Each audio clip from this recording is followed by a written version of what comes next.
Hey, it's Chris, the Supply Chain Doctor and host of Supply Chain is Boring, bringing insight into the history of supply chain management and exposing you to some of the industry's thought leaders and driving forces. In part 2 of this 2-part series, we sat down with warehouse technology industry veteran Bruce Welty to learn about his vision of warehouse automation, autonomous mobile robots, and Moravec's paradox. It all sounds pretty boring, so let's see if Bruce can prove me wrong. I don't know how much stuff you order online, but I find myself disappointed more often than not with the way the deliveries come in. You know, Amazon's still the best at it. It's clear. Even though I don't order from them, whenever I do, I'm happy, or at least happier than anyone else. Yeah, I'm going to throw back a little bit. One of my new learnings for me was containers. You talked about, you briefly mentioned containers having a significant impact on e-commerce. I always think about that. It was 1956. Not much to do with you or Locust, but 1956 when the first commercial container sailed in the U.S. It was Malcolm McLean. I'll just throw that out there. I love telling people about that story. So I think that had a big impact on a lot of things that we're dealing with today, along with the barcode. Yeah, I mean, look at it. If you think about supply chain, you know, it's such a big industry. It involves, you know, airplanes and trains, and automobiles and trucks and roads and rails and the ocean, and it's like a third of the global GNP is involved in moving stuff around. You'd think that there'd be some pretty big opportunities in there, and that's why, you know, 5 of the top 10 richest people in the world made all their money in, you know, logistics. So, you know, I also then get tremendously frustrated when I think about how few opportunities there are in supply chain and what it takes to get things, to make things change. People refer to it as, you know, turning a big ship around. It just takes forever. And I think we have tremendous opportunities in the world of supply chain, but I think of all the things that have to align to make them possible. And, you know, it's going to be another 10 to 20 year effort. I do think robots, and specifically autonomous mobile robots, which is what Locust is, which is not what Kiva is, by the way. Kiva brings the product to you, so it's called a goods to person system. A Locust is actually a robot that goes to the pick location and waits for a human. We call that the opposite, person to goods. And the robot and the human rendezvous at the place, and the human does the pick. So I still think we're a long way from having picking arms and hands be able to deal with the variety and complexity of picking any item off of any shelf and putting it in a specific place. That's hard to do. But I do think AMRs are going to change the way things are done for a long, long time. And there's a big runway in front of AMRs as a, you know, as a tool. Is it going to be as big as barcoding or containers? I don't know. But I do think it's going to be big, because it has all the elements of what makes something big. You know, the same thing. Everybody does the same thing. The problems are similar. Everybody can use it. It saves money, improves throughput. It's something people need. They can't live without it. Labor costs go up. You can't find people. People don't aspire to do these jobs. It just has all the elements of a good business. But in order for the next big leap, I think, which is where we don't need people in the warehouse at all, we need to address the problem further upstream. We can't deal with, you know, products being shipped the way they are today. There's too much variety. There's no commonality. There's no way for a machine to consistently pick up an item. And I think if we could fix that at manufacturing, where all items come in a specific type of container, or a container that has a particular recognizable, graspable element that, you know, a robot could pick up easily and reliably, we might see a big jump there. But until then, it's just going to be very, very hard for us to have a reliable robot that can pick up something as small as a guitar pick, or something as, you know, the shape of a ball, or something that has holes in it. Yeah, there's investment being made in that space. I was at Modex this year earlier, and there seems to be robotics companies that, you know, have the arms that reach out into totes and those types of things. I don't know if they're for packing or for picking, but that seems to be kind of the next evolution.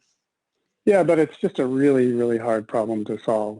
Mm-hmm. And I'd like to think I'm optimistic in general, but I'm not too optimistic about that. You know, it's just a very hard problem for robots to do. There's a law I learned called Moravec's law, which says robots are good at doing things people are not good at, and vice versa. So whenever I think about trying to solve a problem with robots, I always apply that law and say, is this something a human can do better? You know, I think robots aren't the perfect solution for, you know, every problem. There are lots of machines that are better at it that are not robotic, and sometimes just people are better at it.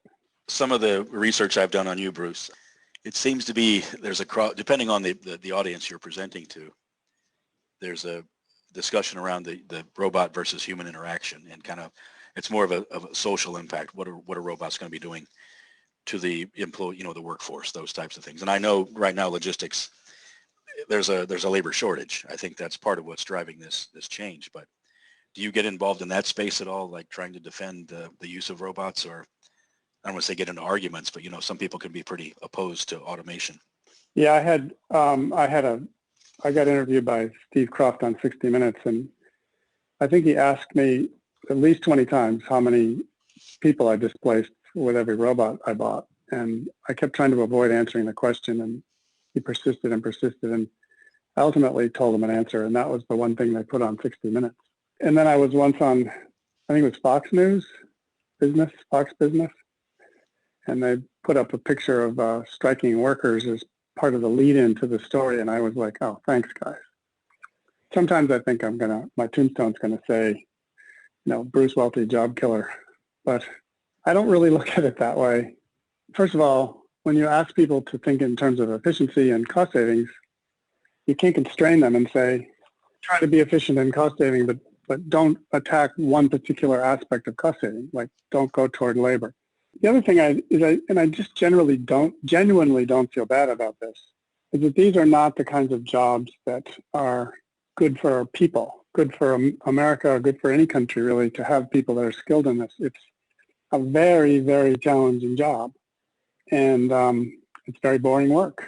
So we're trying to make better jobs for these people, and we're trying to make them more efficient and give them other opportunities. So it's too big of a topic for me to kind of address, because we're just one cog in the wheel of commerce, and we're trying to be as efficient as we can as that cog. And over the course of the centuries, it seems like we've done a lot of this sort of efficiency gaining, and it has resulted in loss of jobs. Like, you know, when was the last time you went into a bank teller to withdraw money? You know, is that something that the guy who invented the ATM was worried about and thinking about?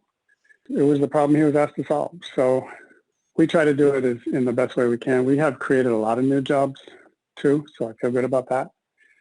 And net, we've created a lot more jobs than we've hurt, than we've lost.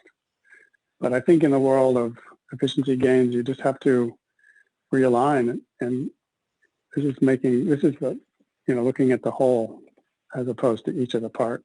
One of the things I think I heard you say in another interview was, you know, the invention of was the bulldozer or the backhoe it had a great productivity, but it didn't really put a lot of people out of work. You know, it's using a shovel, using a backhoe, which would you prefer to do, right? So that's kind of the concept. Well, I always say that if creating jobs was your main goal here, if that was, you know, all that you cared about, then just get rid of backhoes and bulldozers and we'd be fully employed, you know. But the people that don't have jobs, you'd say to them, here's a shovel, go dig that hole. That wouldn't be rewarding for them. It wouldn't be something they'd aspire to do. They'd be much more interested in learning how to run the bulldozer. I don't know. It's a big topic. I can see all sides of it. Sure. But my job is to get those products out the door. So you're at the forefront of another great industry, I think. I mean, especially given the COVID, what's happening in today's environment, social distancing, obviously labor supply is constrained. I'm seeing it's almost an arms race Bruce, for robotics? You know, there's companies probably in your neck of the woods, your competitors, and one here in Atlanta. Seems like there's a lot of people out there trying to go after that. Maybe is it the first to market, or what do you think's the state of the industry right now, robotics? Yeah, I mean, when we started, we were one of the only ones. I mean, there were a couple others, obviously the ones I visited around the globe, maybe half a dozen or a dozen of them. Now I hear there's 120 companies in the space. I think that's inevitable. I mean, this is the weird thing about business in general is you never get a market all to yourself. And if you could get the market to yourself, then it's probably not a very good market. So we have competitors, and competitors are going to make us better, and we're going to make them better, and we're going to take cost out, and ultimately the customer wins. I think it's fair to say Locus is the leader. I think every study I see says we have more sites and more customers, and we've done more picks than anybody. I know there's some pretty big ones out of China. It's a little muddy. The industry hasn't really clearly delineated yet, you know, who's what kind of a robot, and so it's not always apples to apples. You know, Amazon installed, I think, over 250,000 Kiva robots, and so they're still dominating by a long shot. You know, they probably pick 250 million picks a week.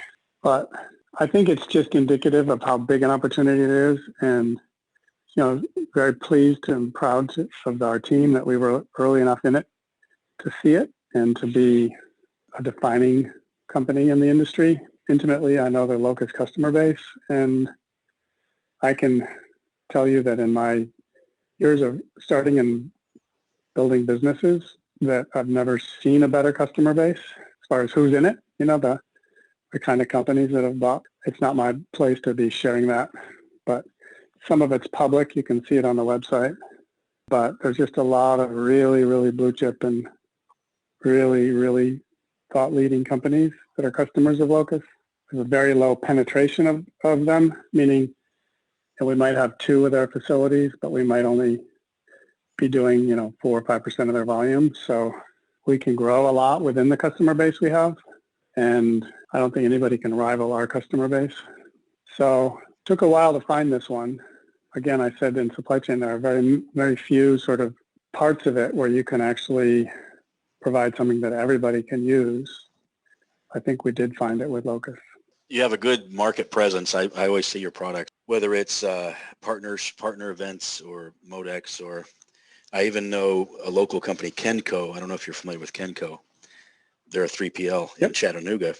I think they have Locus in their, Bruce, in their innovation lab, if I'm not mistaken. And that's where I've seen it. That's I've why heard that name, yep. Yeah, I know that's why I say it's a good, I'm not a robot expert, but that's why I know kind of what you talked about. It's not XYZ coordinates like a Kiva. It's kind of free flowing. And I've seen the machine when you take a tour there. If you walk up to it, it'll stop. So it's not going to just run over people or, you know, create injuries. So that's the neat thing about it. And as you said, it goes to the location. It's almost like a pick-to-light, a movable pick-to-light. It displays on the pad and tells you what to pick, and you put it in the tote. So you're doing some good things there. That's the thing we invented a lot. We have a lot of patents around navigation and user interaction. In order to navigate, it's one thing to just tell a robot to follow a line or follow a wire embedded in the floor, like we used to do with automatic guided vehicles. We still do, actually. But it's now that the robot actually sees like a human, and it makes a judgment about whether or not it can fit through a particular space, and it reacts to real-time events, like if there's an obstacle like a human that appears in its vision, it will stop. It has some interesting characteristics in its ability to sort of slow down when things get crowded and find its way through, and speed up when things are not crowded and, you know, pick up some time. It has tremendous algorithms around clustering so that it will travel with other robots and near people to try to limit walking between robots. It also has the ability to make judgments about shortest path. You know, some of the things that I remember from my days in mathematics were really complex algorithms we used to try to solve things like the traveling salesman problem, which is how do you efficiently travel between, you know, end cities some, 6, 10, 12 cities and visit every city in the shortest path possible. Those math problems are very complex and many of them are not solved. So you just use brute force in the computer to calculate as many paths as you can and pick the shortest one. So we do lots of things like that. So it was always fun when we started thinking about the problems in the abstract and trying to figure out ways to make the computer work, make the robot work in real life. There was a huge distance between the day we just got the robot to work the first time and to have it work in a production environment 24/7, deal with humans and, believe it or not, other robots. Other robots are the most complicated part of it. You have 200 robots in the space and you have to avoid all of them all the time. Well, that's something, a completely different topic, but autonomous cars, driverless automobiles. And what I read recently was it's going to happen, but it can't happen. You can't have driverless cars with people that are driving cars because the interaction just won't work. Driverless cars are safe. Drivers are not safe. So that's kind of the story. Yeah, I think that's right. I have a lot of debates around that, and a lot of people disagree with me, and sometimes I think I'm afraid to be. There was a guy named Ken Olsen who used to run Digital Equipment Corporation, and when Microsoft first showed up on the scene, he said, "Why would anyone need a computer on their desk?" So, I don't want to be that guy. But yes, I think that autonomous cars are going to be very hard for the reasons you suggest. And, we have a robot that's 100 pounds and travels at walking speed. And if it bumps into you, it really doesn't hurt. Even if it hits you full blast, it's not going to send you to the hospital. It's not going to break your foot. It's not going to do anything bad. But if I have a car that weighs 3,000, 4,000 pounds and it's traveling at 70 miles an hour, it can do a lot of damage. So the idea of getting from the lab out into the real world and dealing with the fact that you can get it to work most of the time pretty reliably, that's just not good enough. And, we got our product out in the market well before anything was 100%. And we're not 100% in anything yet. We're getting closer to 100%, but there are collisions and there are, things fall off the robot and, there are things that happen. The robot gets lost, just wanders off into the space. We're trying to figure out every instance where that happens, but our world is much smaller and less complicated than the real world of driving cars and dealing with roads and stoplights. And, I just think about a flagman, how complicated it is just to deal with this person standing in the road about 300 yards in front of you, holding up his hand, telling you to stop, but waving the cars the other way through. And I think about just the complexity of the algorithm that you'd have to write to deal with that. And that happens to every one of us every single day. And, the guys that are working in the lab, they're not thinking about that problem. That's like a downstream problem for them. They're still trying to figure out how to stay between the white lines. So you add all these things into the world of autonomous cars and realize just what you have to do to get from here to there. It is really going to take a long time, and it's really, really going to be hard programming. Logistics is easy. I mean, or warehousing. It's pretty basic processes. So if we can't get it right in warehousing, we can't get it right in anywhere else. If we can, I don't want to, hopefully this is not a trick question, and hopefully you have an answer for it, being a math person, but that quote that I talked about, 5 of the top 10 richest people in the world made their money in supply chain. Do you have any examples from that, or is that just something that you kind of came up with? Well, I'm thinking Jeff Bezos. I don't know if you Jeff classify Bezos for sure. Yeah. Yeah. The guy who runs Zara, his name is Amancio Ortega, and then the Walton family. They're 4 of the top 10 richest people in America. That's right. Walmart was all about logistics. Yeah, transportation. That's right. That's interesting. Well, I'm a big fan of. I'll try to support your theory. I'm a big fan of Berkshire Hathaway, Warren Buffett, and I don't know if you follow his stock, but he's had a lot of acquisitions. I say a lot. He's had acquisitions over the past 5 years in supply chain companies. Burlington Northern, Santa Fe Railroad. He's got Extra Lease, which is a trailer company.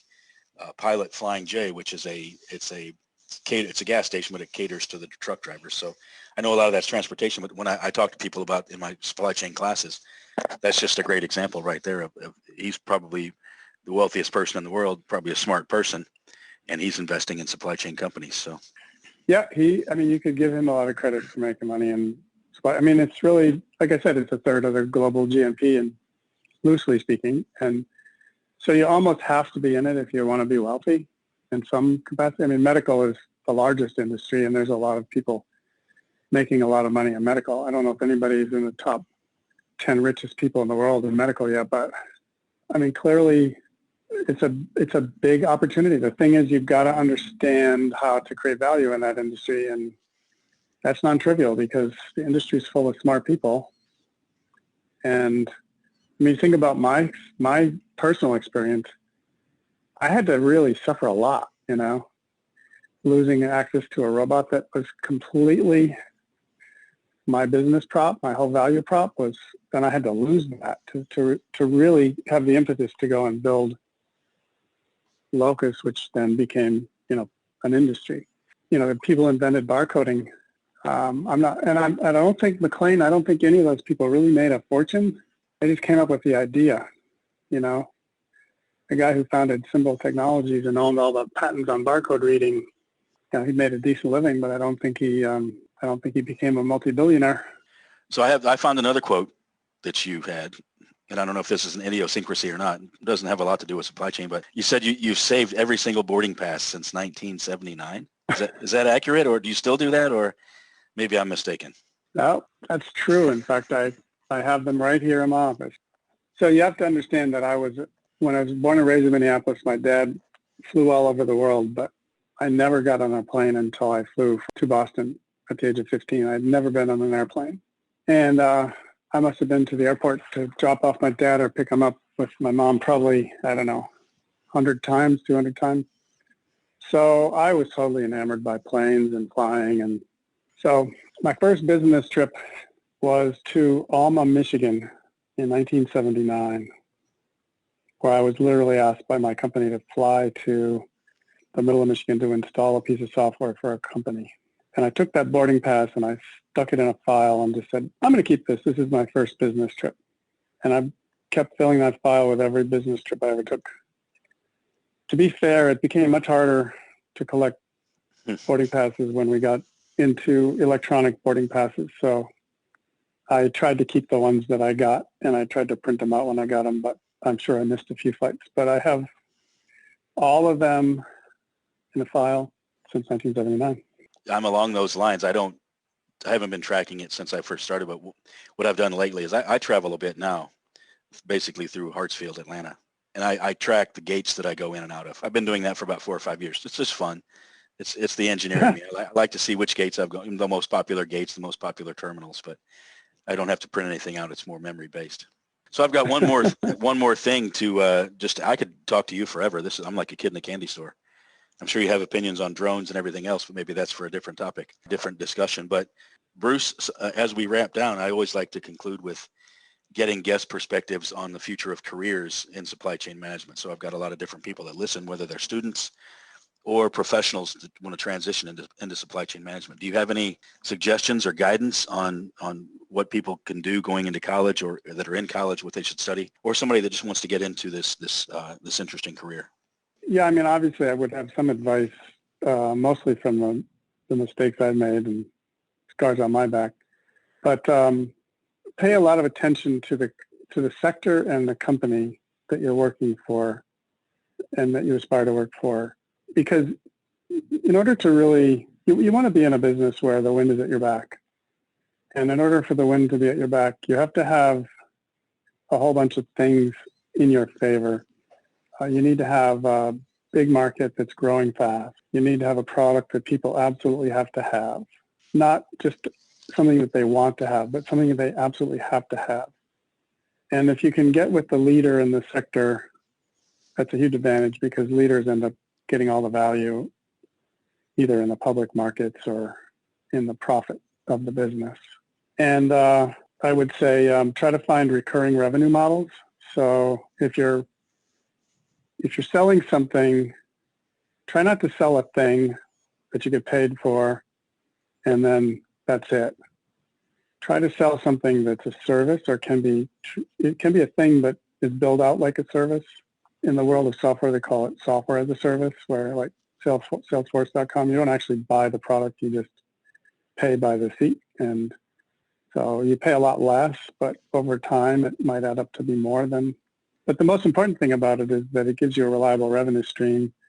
So you don't have to worry about things like are you going to grow next quarter? Because in these models, you're always going to grow. And always look for like multiple dimensions in the growth. Not only growth in the sense of the number of customers you can sell to, but growth in the sense that the customers are going to buy more from you over time, each customer. So you can grow in at least two dimensions that way. You can grow by having your customers grow and by getting more customers. And then the third thing is things that, spawn other products that you can sell to the same customers. So if you find a business that has those characteristics, then that's a good business. And I think in supply chain, there tends to be a lot of businesses that don't follow that, for the reason that there are a lot of sectors that have low barriers to entry. So, like consulting or automating warehouses or building out, designing, doing the engineering around how to build a warehouse. Those models are very tough because it doesn't take anything to get in the business. It's like a lawyer. You just put up a single shingle, start a website, have an office and a phone, and you can be in business. But those generally our business don't create a lot of value for you or your customers, because we call it in our company elephant killing, right? You have to kill an elephant, and then you have to eat it before it goes bad, and then you have to kill your next elephant before you starve to death. So it's either feast or famine. Those are bad business models. And a lot of times people don't hear the harsh reality of it. This kind of goes back to my conversation with Paul Goodrich that I had when he was telling me about Amazon. He basically gave me this lecture on how to build a valuable company and what makes one more valuable than another. And I remember thinking, I'm glad he told me that. If I had gone to see him and said, "Hey, Paul, I'd like to have you raise money. I'd like to have you invest in my company," he would have sort of said, "Oh, thanks for coming. We'll get back to you." And he never would have called me and told me those things. But since we were sitting on the plane for all those hours, he really gave me a lecture on what it takes to have a good business. And I think that's where the younger you are when you learn that, the better career you're going to have. Well, I liken that to being at the right place at the right time, but you also have to have the mindset to be able to recognize what's happening when it's happening. And I think that has a lot to do with leadership and characteristics of people like you have. So kudos to you. Yeah, what you talked about was the subscription model. It seems like a lot of companies today, WMS, whatever, are chasing that subscription model. Does Lucas, is that your revenue model? Are you robot as a service, or how do people buy them? Yeah, we call it RaaS. Yep. Okay. Part of the whole game was, again, we had so much experience by the time we started Locus that we were able to kind of think about it properly from the very beginning. And the guy who runs it now, the CEO of Locus, is actually from the software as a service world. That's where he made his living.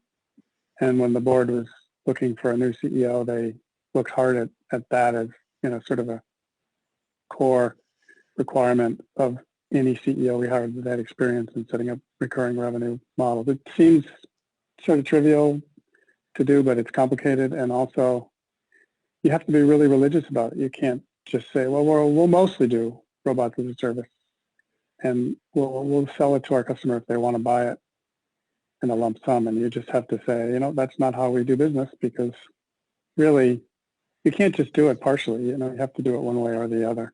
And your business is evaluated on how you generate revenue. So if you make exceptions to your own rules, then people say, who are you? What are you? The thing is, you just have to follow a path and stay on it. Oh, Bruce, excellent insights, much more than I even bargained for. Is there anything else before we say goodbye that you'd like to share? Or I'm sure you could go on for another hour or two. No, I could go on forever, but consistent with the idea that supply chain is boring, I don't want to subject your audience to that. Yeah, very kind. But it is very nice that you do this, and there are a lot of interesting folks in the industry. There's a lot of really, really great stories out there. Like I said, it's a huge industry, and not very well known because the only time you hear about it is when things don't go right. So That's true. There's exceptions. but Got it. thank you, Bruce, Chris. yeah, thank you again for investing time with me. I appreciate it. This concludes part 2 of the 2-part discussion with Bruce Welty. Take a listen to part 1 to learn more about his career and success tips for starting a business. Supply Chain is Boring is part of the Supply Chain Now network. We highlight historical events, companies, and people in supply chain management and create a picture of where the industry is headed. Interested in learning more about supply chain technology startups, mergers, acquisitions, and how companies evolve? Take a listen to Tequila Sunrise, crafted by Greg White. Or check out This Week in Business History with Supply Chain Now's own Scott Luton to learn more about everyday things you may take for granted and pick up short stories you can use as general conversation starters. The Logistics with a Purpose series puts a spotlight on neat and interesting organizations who are working toward a greater cause. If you're interested in logistics, freight, and transportation, take a listen to the Logistics and Beyond series with the Adapt and Thrive Mindset Sherpa, Jamin Alvarez. And check out the newest program, Tech Talk, hosted by industry veteran and Atlanta's own Corinne Bursa.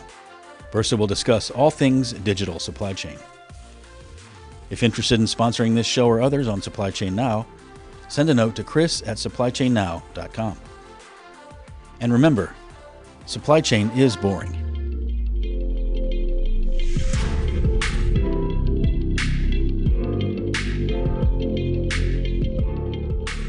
I can tell you've done this before. I've listened to at least 3 of podcasts that I've found already. So you are probably the most interviewed person that I've interviewed so far.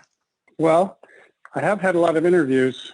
I guess getting on 60 Minutes Yeah, I saw that. and doing work with Harvard Business School have both been helpful in getting my name out there.